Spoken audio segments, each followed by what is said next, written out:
The Russian military continued its assault on Ukraine overnight with multi-pronged advances across the country. Some of the heaviest fighting now taking place among ground forces outside the capital city of Kiev. Ukrainian officials allege that Russia struck as many as 30 civilian sites with missiles. Explosions were heard across the city as Moscow seeks to neutralize Ukraine's military and depose its government. Armed columns of Russian troops are reportedly advancing on the city, but meeting heavy resistance so far from defense forces. In an address to the nation and Russia, Ukrainian President Volodymyr Zelensky appealed to Moscow to begin negotiations to end this war. An advisor to the president said Ukraine was prepared to negotiate a neutral status with Russia in return for security guarantees. One of Putin's demands in the run-up to this invasion was a guarantee of Ukrainian neutrality on the issue of NATO. That was a demand that had so far been rejected by the West, which continues to insist NATO has an open-door policy.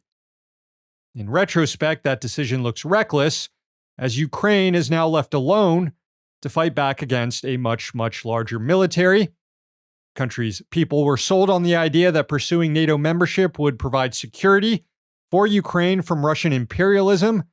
Now their country is getting destroyed while NATO is forced to watch. The West is attempting to punish Russia in other ways, non-militarily, to avoid nuclear war. In response to continued incursions and missile strikes, the U.S. applied new sanctions on the government and economy. President Biden announced actions targeting more Russian banks and export controls on technology going into the country. The sanctions response has the support of nearly the entirety of elected lawmakers in the U.S.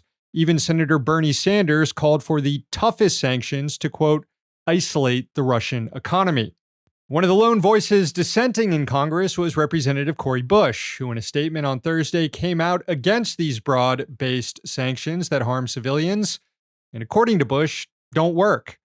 She instead called for targeting the finances of Russian capitalists, or as they're called in the West, oligarchs. So far, the U.S. has resisted directly sanctioning President Putin himself. The New York Times reported that diplomats in Europe are concerned about this new round of economic sanctions.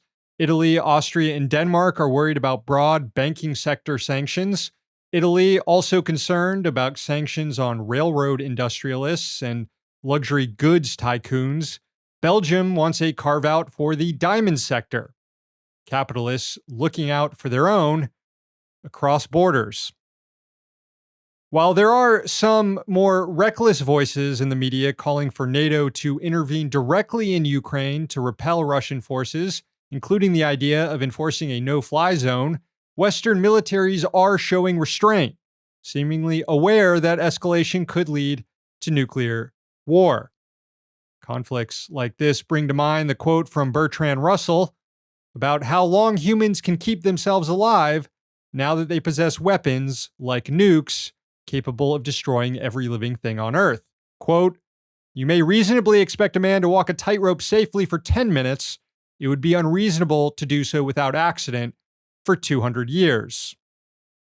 You could say the winds around that tightrope are starting to whip up, and governments now have to be extra cautious to avoid falling off.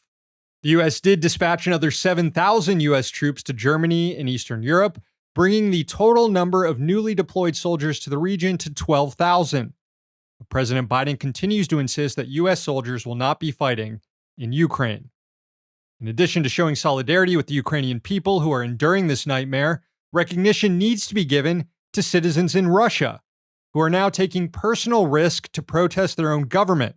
It is they who could represent the best hope for peace by applying pressure on Putin that Western sanctions can't really muster to end the war. Thursday saw peace demonstrations across Russia, more than 40 cities, protests in St. Petersburg, Moscow, and Yekaterinburg. There are reports of over 1,000 arrests. Russian celebrities and influencers are also speaking out against the war. Even the head of the industrialist lobbyist group asked Putin during a televised meeting to not further wreck the economy. Hey, remember a few days ago when Putin went on a rant about how the early Soviet Union was responsible for this current crisis because Lenin drew the borders of modern-day Ukraine? Well, let's just say Putin may have learned the wrong lessons about Russian military history in Vladimir Lenin.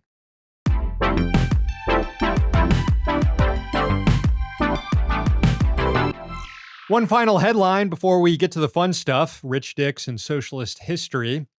We love to check in on the richest man in the world, don't we, folks? And it looks like Elon Musk is now being investigated for insider trading. And not just Elon, but also his idiot brother, Kimball. The SEC is looking into $108 million worth of Tesla stock that the Musk brothers sold last year. The assets were dumped one day before Musk posted a Twitter poll asking his sycophants online if he should sell 10% of his stake in the company to help cover any costs if Congress taxes him more. Majority of people said yes to the poll, not realizing Musk already sold his shares, which sent the price of Tesla tumbling.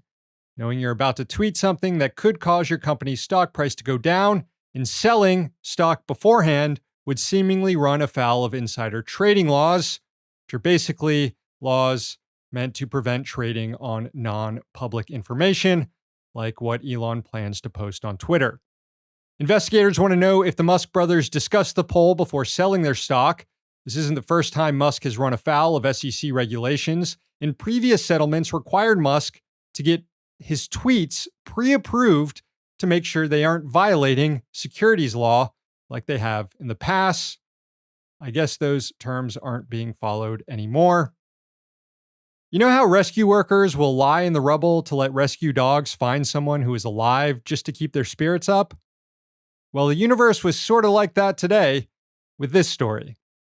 Hey, thanks for watching. Hit the subscribe button so you don't miss any of our new videos. Also, if you want to see Means Morning News in its complete form, not just the clips we post here, head on over to Means TV and get access to all our new episodes and our entire backlog, plus tons of other great movies and original TV shows.